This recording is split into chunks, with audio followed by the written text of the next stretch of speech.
So good morning, class. Sorry, I may not be with you this morning, but we'll still go through the last two topics for the semester. So last week we looked at the four P's. We started looking at the four P's, and we looked at product and promotion. So we are left with price and place. So this morning we want to start with price. So what is price?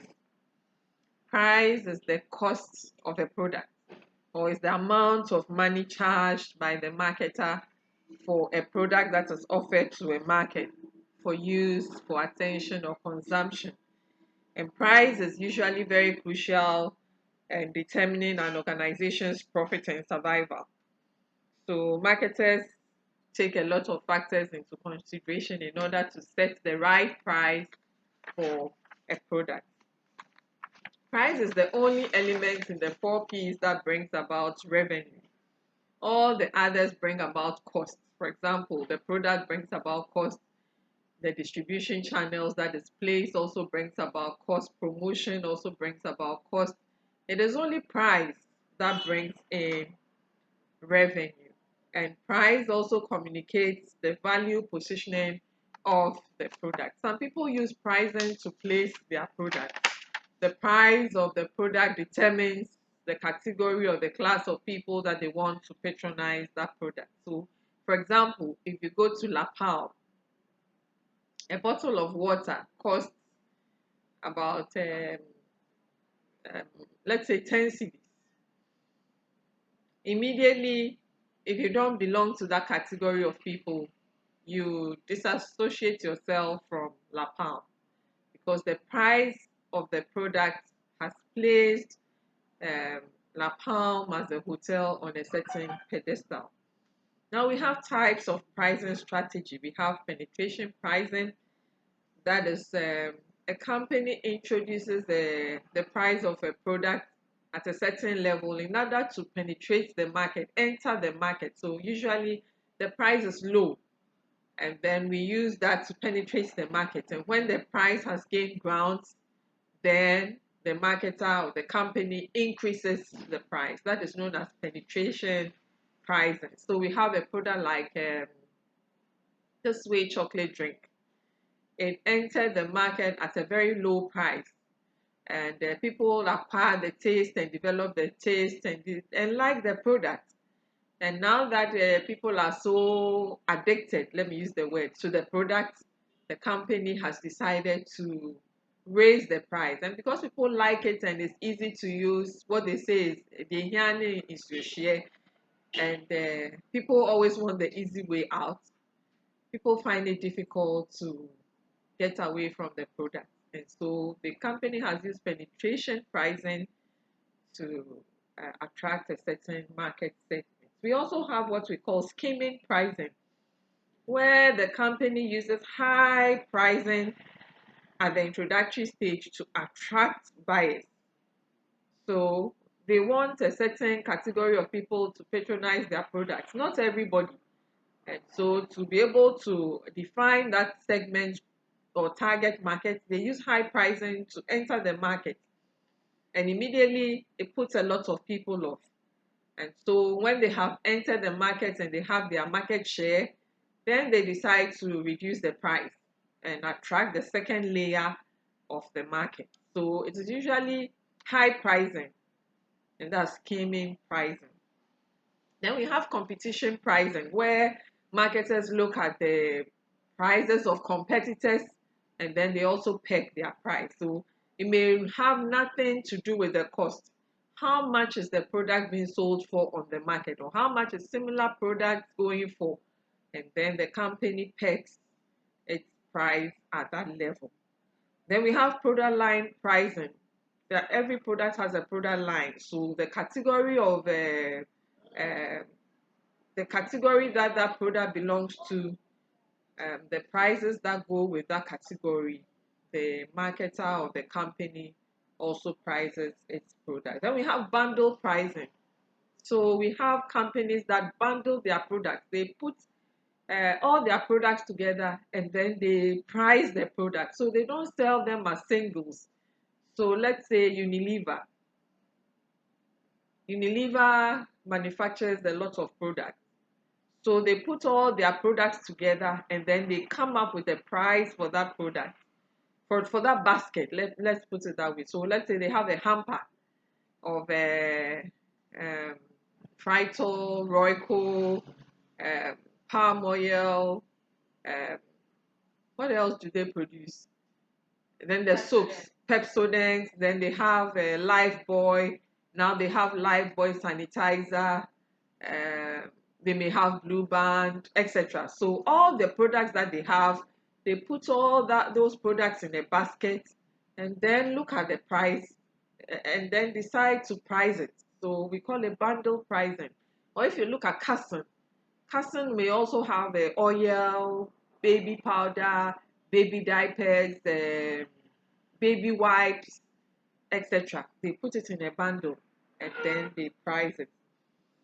So we have various types of pricing strategy. We also have what we call the psychological pricing.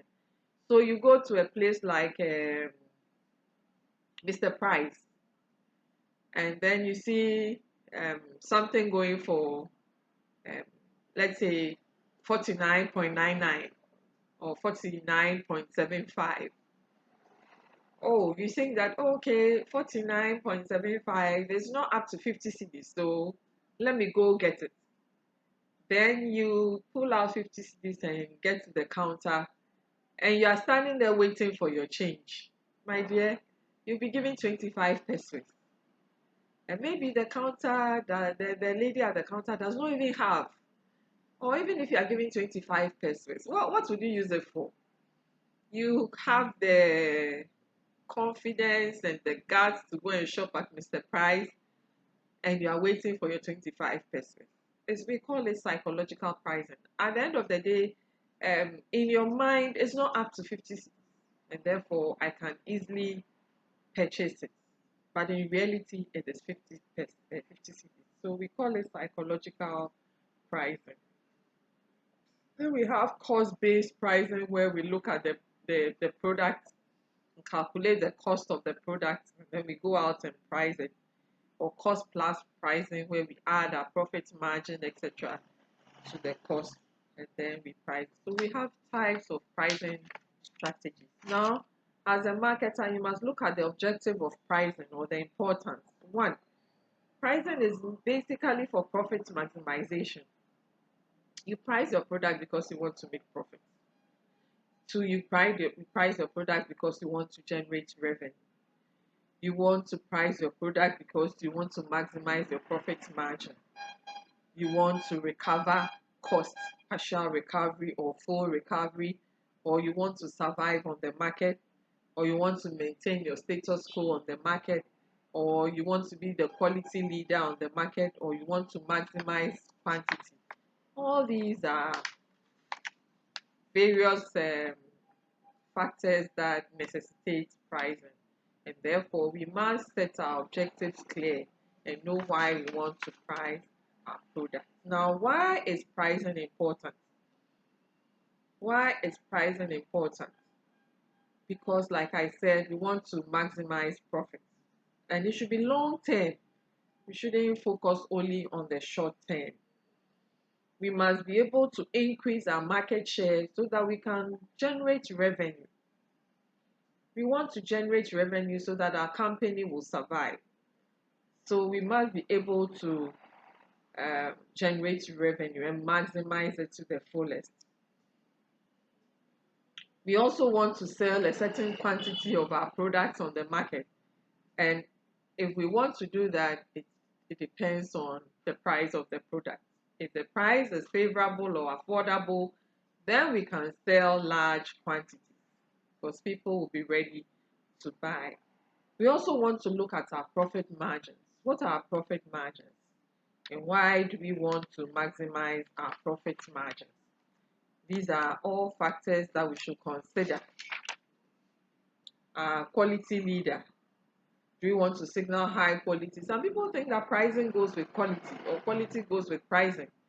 So the higher the price of a product, the more quality the product is. That's left for you and I to judge. There are some products that you equally get it at moderate prices, and they are equally good. They are of high quality. So, but there are people who think that if the price is low, then the product is of low quality. That's a psychological perception people have. Then, partial cost recovery. We want to recover costs. We want to recover costs. Some want to recover costs fully, some want to recover costs partially. What do we want to do?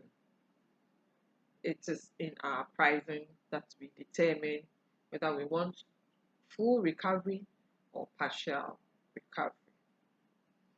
Then some people price their products because they just want to survive on the market. That's all. There are too many competitors, so they are not thinking about making high profits. Or sometimes the profit margin is very, very, very low, but the company must survive, and therefore they use pricing. Okay. So in order to come up with a price for the product, there's a process that we go through, and we have it on our slides. So step one, you identify your pricing constraints and objectives. When we talk about constraints, we are talking about our demand for the product class and brand. Is that a constraint? Do people demand the product or people demand the brand? Is the competition stiff? We also have to look at our profits and our market share and the way we want to survive on the market. And then from that, we can estimate our demand and revenue. Demand estimation, sales revenue, price, elasticity, determine our cost, our volume, and profit relationships, select an appropriate price level, select list or quoted prices, make special adjustments or list or quoted prices. So these are the various stages that we go through when we are pricing. Then what are the determinants or what factors determine our prices? One, like we said, the demand. Some products are in high demand that no matter how much you sell it, people will buy. So you must know the demand for your product and how much you want to sell it. I remember when the face mask came up initially. I remember it was in high demand that one was even being sold for 10 cedis. Today, what do we see? One is for 1 cedi. Or if you buy a box, which you have 50 nose mask, it's going for 7 cedis. That's ridiculous. So some time back, if one is 10 cedis, then you could sell it for, am I right, 500 Ghana. Wow. Demand. And everybody was rushing for it. I mean, I remember the first time I bought one for 10 cedis. I was like, hey, how many can I buy? Then the cost of the product is also a price determinant. If you calculate everything, how much would it cost? And if the cost is 10 cedis, how much profit margin can I put on the cost? So that also determines the price. Then competition. Competition. The competition in the market will determine the price. The life cycle of the product, the stage that the product has reached, will determine the price of the product. The sales channels, where am I going to sell it? If I'm going to sell it in a shell shop, I can't sell it for a low price. No, because a shell shop is not a low price shop. Remember, they are paying high overhead. They are paying for AC, they are paying for rent, they are paying for staff. No, you can't sell low price products in a shell shop.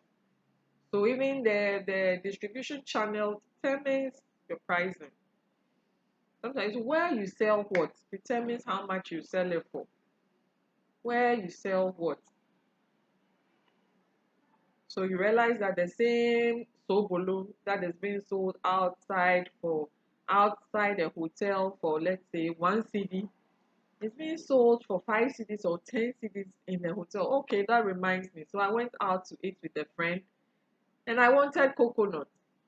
I ordered for coconut. Guess how much it cost? 10 CDs. I was mad. Coconut that I can get by the street for 2 CDs, 50% or 2 CDs. Rahel. The coconut was being sold at 10 CDs. Oh, yes. Oh, yes. Oh, yes. The coconut, I bought the coconut for 10 CDs. And I cursed the day I was born. I haven't forgotten. So it tells you that where you buy what. In fact, when I saw my bill, I nearly gave the waiter a knock. 10 CDs for coconut. And can you imagine that we ate fufu? And that small piece of fufu was also costing 10 CDs. They charged the fufu separately from the soup. My God, 10 CDs. And then the soup, I'll tell you the price. Otherwise, you faint. But the sales channels where it is being sold, and then finally the government, the political environment, the rules and regulations also determine the price. So this has to do with pricing. There are some problems, a few problems we face when we are setting up prices. Inflation is one. The inflation, the economy, the rate of inflation, how prices are soaring, the demand versus supply affects our prices. The lack of proper market research. How much do you think people will buy this thing for? Then price discrimination, price skimming, opportunistic pricing. So all these are factors that affect the way we fix our prices. So basically, this is price as an element of the 4P. Let's quickly move on to place. And when we talk about place, we are talking about distribution channels. We are talking about location. We are talking about physical distribution or logistics. We are talking about how the goods will be made available to customers in the marketplace. So I have a product I'm selling. How am I going to make the product available to my customers? How are my customers going to access the product? Where will they find the product? Where's the location? Or how am I going to make sure that they get the product? Physical distribution or channels of distribution. So when we talk about distribution, we are talking about a set of interdependent organizations involved in the process of making a product available for use or consumption by the end user. Making the product available for use or consumption by the end user. So am I going to get the product from the manufacturers, from the wholesalers, from the retailers, from the suppliers? How is the consumer going to get the product? Where can the consumer find the product? Where can the consumer access the product? So distribution, you're talking about physically moving the product and establishing intermediary relationships to support such movement. So the activities of distribution involved in the physical relocation of products and the system of relationships established to guide the movement of a product. Distribution, the role of distribution. It must get to the end consumer. How? How do we intend the product to get to the end consumer? Because the consumer is sitting in his house. You have manufactured something and you want it to get to the consumer. You must come up with possible ways to get to the consumer. So we must look at the time, we must look at the place, and deliver at the right time. Make sure that we deliver at the right time. Now, distribution has taken over a new phase. And now we have what we call the delivery system. You can sit in the comfort of your home and you get the product. So make sure that if you are using technology in your distribution, it is delivered at the right time. And it is delivered to the right place. The right place. Sometimes I just get so frustrated when these Uber drivers and Bolt drivers can't find their way. Delivered to the right place. They just can't find their way, and then they frustrate and destroy everything. You have given them a location. They are supposed to get there, and then you find them at the back of the house. How did you get to the back of the house? What are you doing at the back of the house? What are you doing there? Delivered to the right place at the right time with appropriate legal requirements, so possession and ownership. Appropriate legal requirements, possession and ownership.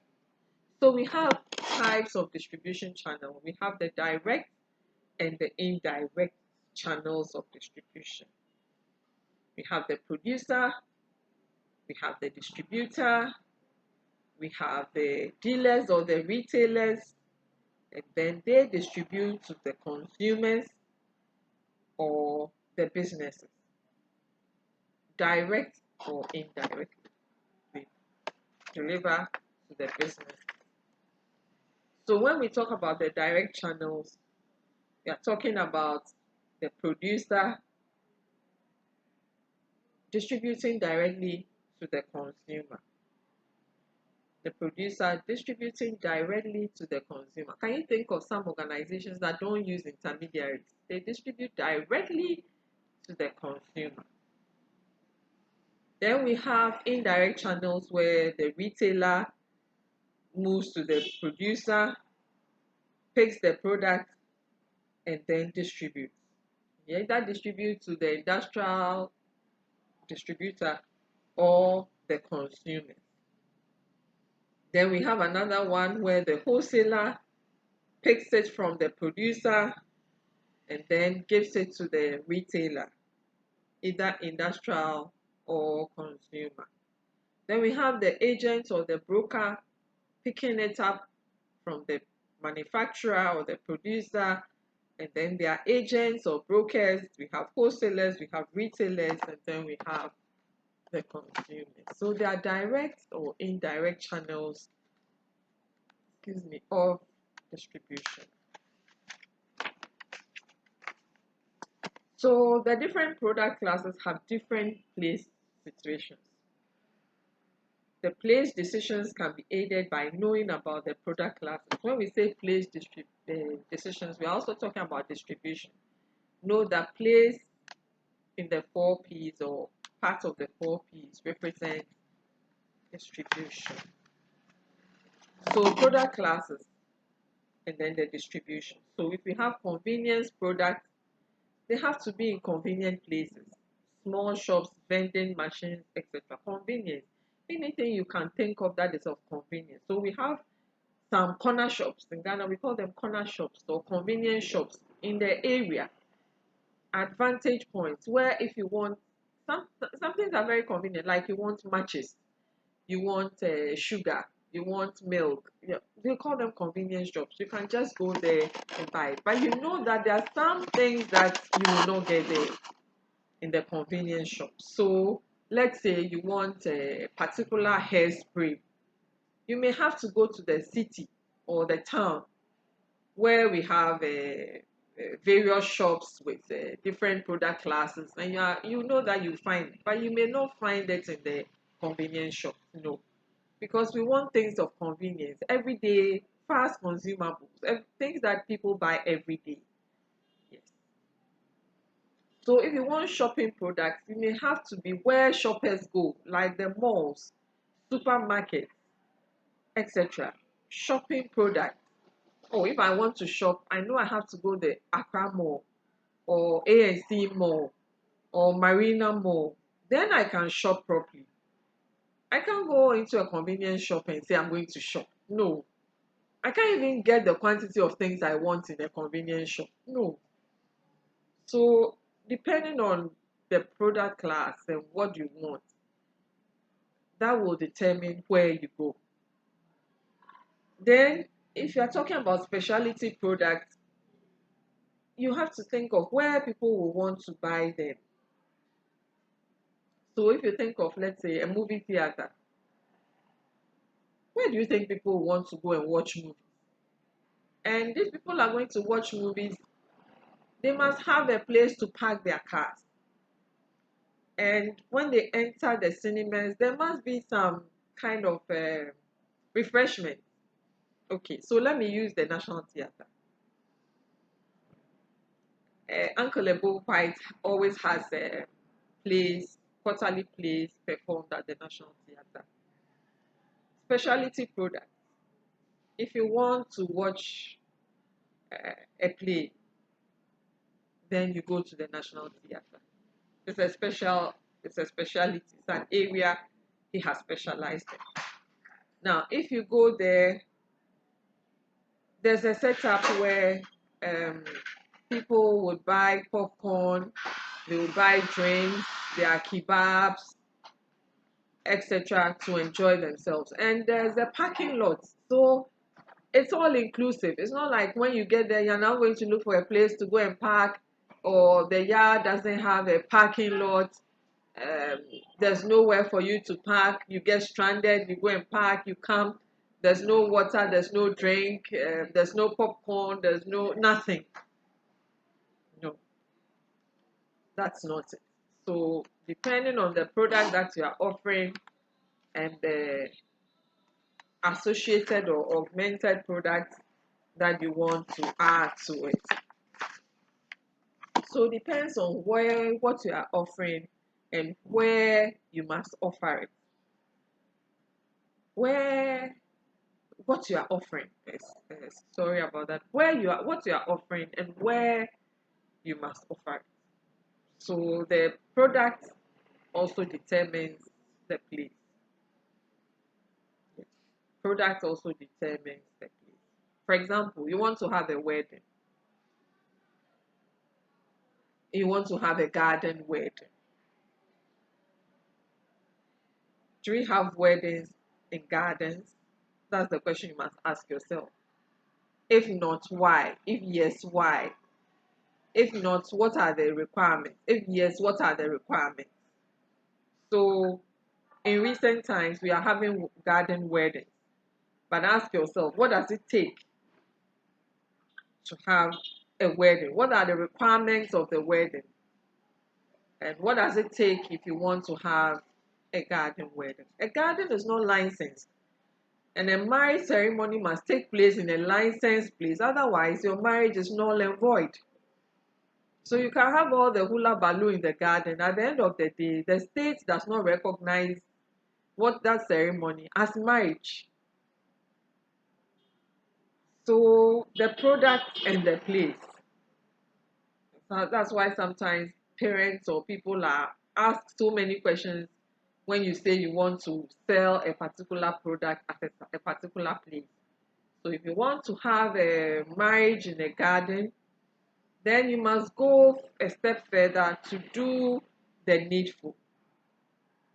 So what people do is they go and sign a day before. So all that you see is just ceremonial. So their marriage is not valid based on the fact that they had it in a garden.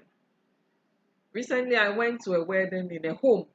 I think that's the in thing now. Now they're having the weddings in houses because of COVID. And they decorate the house and everything like a church. But they sign and they do everything a day before the wedding. So all that we see on that day is just ceremonial. In fact, no certificates are even exchanged. And so, as ignorant as you and I are, we run away or we run fast with this notion, and then we also want to go and get married in a house or get married in a garden. So the place and the product. So let's look at the benefits of intermediaries. The benefits. Do you think that the intermediaries have any benefits at all? Intermediary is the link or the middleman between the manufacturer or the producer and the end user of the product. Are there any benefits? So we can say that they reduce the number of transactions that must be conducted to move the product from the producer to the consumer. So if it's just one intermediary, you know that if you come to that intermediary, he or she will move the product from the producer and get it to the consumer. The intermediary also buys in large quantities and then break them down into smaller quantities for the end user to purchase. So the intermediary can just go and buy in bulk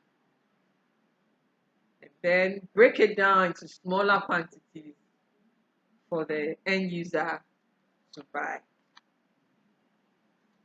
So let's say you are going to buy sugar, but you don't want one American tin of sugar, or you don't want one full sack of sugar. Maybe you just want one American tin. The intermediary can buy the whole sack and then break it down into smaller quantities. That is American tins, the various American tins, so that you and I can buy. Yes, so intermediaries are very important, very, very important. Now, what are the functions of these distribution channels? They help with information. The distribution channels help with information. They also help to promote offers. They are able to communicate with the prospective buyers. They fit the offer to the buyer's needs. They help in negotiation, and they assume the risk that the channel takes up. So, in determining our distribution channels, what are some of the factors we need to look at? One, what are the organizational objectives? Yes, I belong to this company. We must be able to distribute our goods and services. But what are our objectives? What are our product attributes and product life cycle? Which stage are we as a company? What are our market characteristics? What characteristics do we have different from the other organizations? What are the buying behaviors of our consumers? What is the competition like? We can also consider cost and risk factors.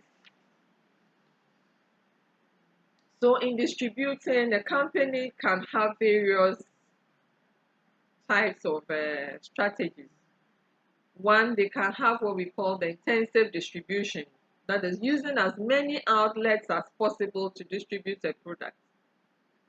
So you find that there are some products that are in the malls, they are in convenience shops, they are in the markets, there are people who are doing personal selling on the roads, along the roads, etc. Intensive distribution. Everywhere you go, you will find the product. For example, MTN, intensive distribution strategy. Everywhere you find MTN. Then selective distribution is also another strategy. That's using some specific or available outlets in an area to distribute a product. Selective. We are very selective. We decide where we want to sell our product. Very selective, defining our market. Then exclusive, using a limited number of outlets to distribute the company's product in their territory. That one, we are very, very exclusive. So we have various categories and various levels. Like I always tell you, we are not all the same. Don't deceive yourself that we are all the same. We are not all the same. We all eat, but at the end of the day, we all eat at different places and eat at different prices. We all drink coconut, like I was telling you, but at the end of the day, we all buy the coconuts at different places and at different prices. So when it comes to distribution, we look at our target group and we try to attract them accordingly. So for the ordinary person, you use as many outlets as possible. For example, if you are distributing key soap, which is used by everybody, you don't use selective distribution. No. If you use selective, not everybody will go to the places you have selected. It means that it's for a selected few. Yes. And if you use exclusive, exclusive can be for a product like Rolls Royce. Uh-huh. If you are selling Rolls Royce and use exclusive, yes. So niche marketing, very limited group of people will go into that shop. I mean, you must even dress well to be able to even enter that shop. So that in itself is a cut-off point. Mhm. So distribution strategies: intensive, selective, and exclusive. What are you selling? There are some product. If you are selling diamond, you can't sell diamond by the roadside or gold by the roadside. When you see people, then you say, "Stop! I'm selling gold." Who buy? Who even buy? People will think it's not authentic. I mean, if you stop me by the roadside and you tell me you are selling gold, I'll say gold. I remember the first time I went to London, I saw uh, my host and I went out to Liverpool. Liverpool is a Sunday market. Okay, so we went there and I wanted to buy perfume. And we saw designer perfume being sold by the roadside. And I was so excited and I wanted to buy it. And she was laughing at me and she said, "You want to buy designer perfume by the roadside?" I said, "Yes, yes, yes, it's nice. I mean, I want to buy it. I want to buy it." She said, "Okay, go ahead and buy it." We bought the perfume, we came home, only for me to realize that it was Tunali. She said, "Next time, there are some things that you don't buy by the roadside." Who will sell designer perfume by the roadside? Immediately you see some things, you should know that it's a not. Even the price should tell you that no, you can't buy this at this price. So I learned, oh, sorry. I learned a very bitter lesson. Tell her I'll call him. I learned a very bitter lesson. I learned a very, very bitter lesson. So, where you buy what is very, very important. Where you buy what is very, very important. So, if you are talking about a distribution channel, you want to build a good distribution channel. What are some of the factors to consider? One, cost. Cost.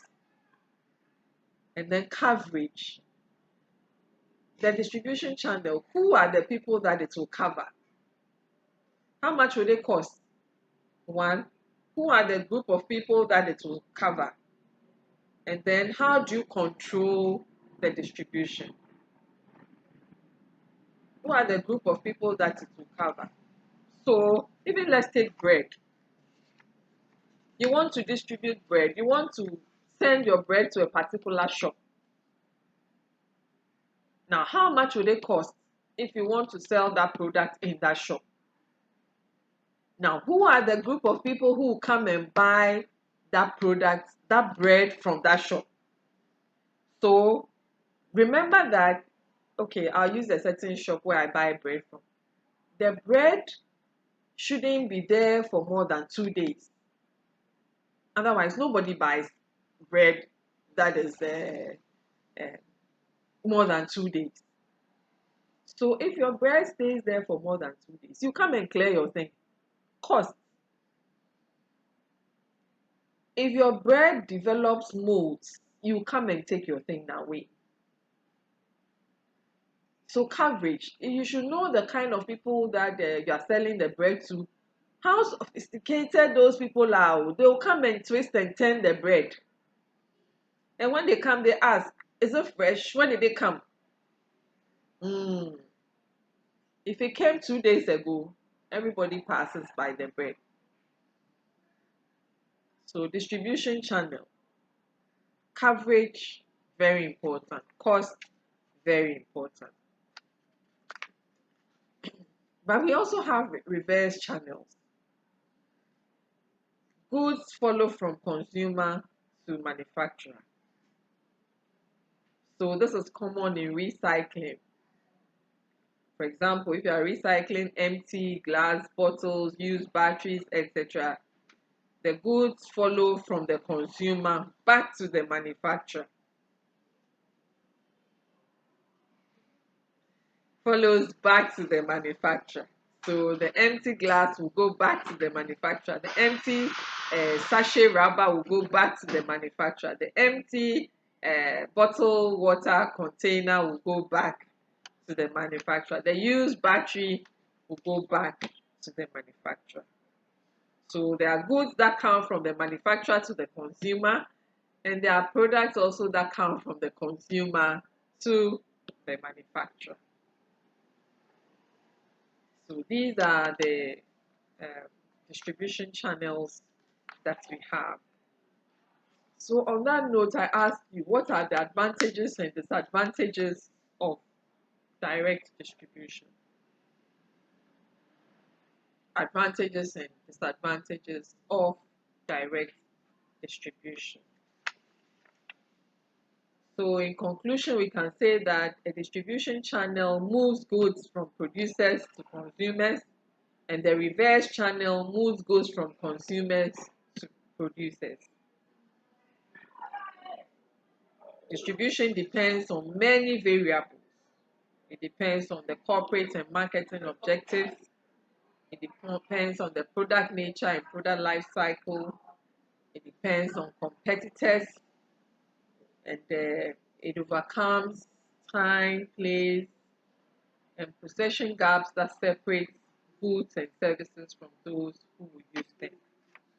So I think that we've dealt extensively with the 4 Ps. We have looked at products, we have looked at price, we have looked at place, and we have looked at promotion. I wish you well.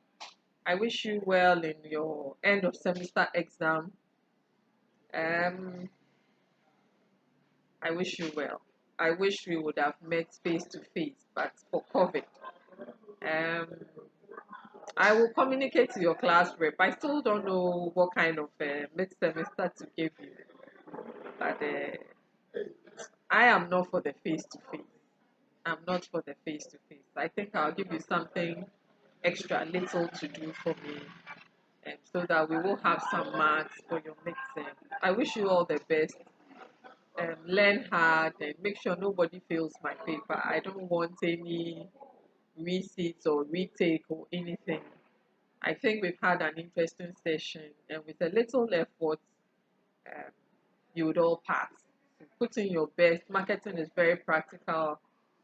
Put some of the ideas we've learned into practice and help your mother or your auntie or your sister to, I mean, embark on a profitable venture. For those of you who are entrepreneurs in your own small way, um, just adopt some of the strategies, the pricing, the promotion, the